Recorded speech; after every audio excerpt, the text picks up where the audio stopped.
Tapos shoutout ko yung may-ari na rin, ang unit na to.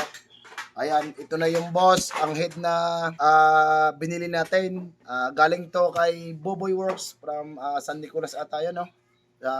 Quezon City, hindi ko kabisado ang Maynila, basta sa Quezon City to kay Boboy Works. Kasi kaya ako nagtiwala sa kanya. Ang dami ko kasing nakuha na sa kanya ng mga crank shell, kung ano naman ba sa part ng pagsabog. Automatic magre-reply to agad sa akin pag nag-post ako mga boss kasi nagsisend na agad siya sa akin ng parts. Ayan, shout out sa kay Idol, sa mga nagpapagawa, marunong dito sa rider. Yun nga sinasabi ko sa inyo mga boss, lahat nagkakamali, wala nang magaling dito. Yung nagsasabing magaling yung mga boss ay Diyos yun. Pero yung sinasabing magaling na hindi magaling, wala yun, hindi yung totoo. Hanggang ngayon boss, ang tagal-tagal ko na dalawang dekada na ako nagagawa ng motor mga boss, nasa Blay pa rin. Siyempre, gagawin namin ang best namin para ma-perfect. Ayan. Kung sasablay man, pero minor na lang. Yun lang mga boss, no? Pasyalan nyo sa Idol. Ayan, Quezon City din yan. Ito yung head. Check natin.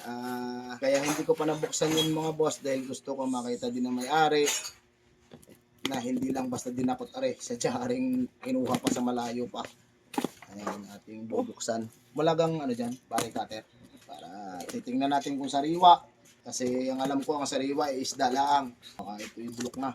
Check natin mga boss. Ayan, nakabalot pa. Nakashade talaga ng magaling kaya gusto ko rin itong kumuha. 2024 model daw aray. Machi-check naman natin to. Kasi may mga code naman to. Talagang ginalingan ni Idol eh. Ayan mga boss. SIM 3. Talagang pang modelo. Ayan mga boss. Kitang-kita naman. Napakasariwa. Hindi na nilinis. Kasi pag hindi nilinis, ibig sabihin, sariwa. Iwan ng pag nilinis, baka sabihin para magmukhang sariwa ang kay Idol, hindi talaga nilinis niya. Ayan. Ayan, makikita natin na ano, patingin ako ng, check natin ang cam. Yung head, kung may overheat ba, may pa-reduce natin. Ganda itong bumili. Para, itong head kasi nito boss, doon natin nilagay sa sumabog na yun. Shoutout ulit pala sa may-ari ng rider na yan. Ang i-check ko lang dito boss, intake lang. Kasi kadalasan nandun lagi ang over sa intake. Exhaust hindi na.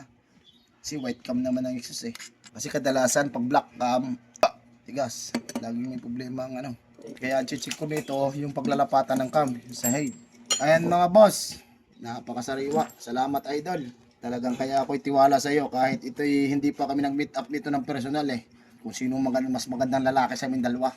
Kaso nga lang sa ngayon ay pantay muna at gawa ng hindi pa kami nagkaharapan eh. Yan Idol, salamat. Ayan kay Boboy Works. Ayan, shoutout Idol. Napakaganda ng hit na binigay mo sa akin. Modelo talaga.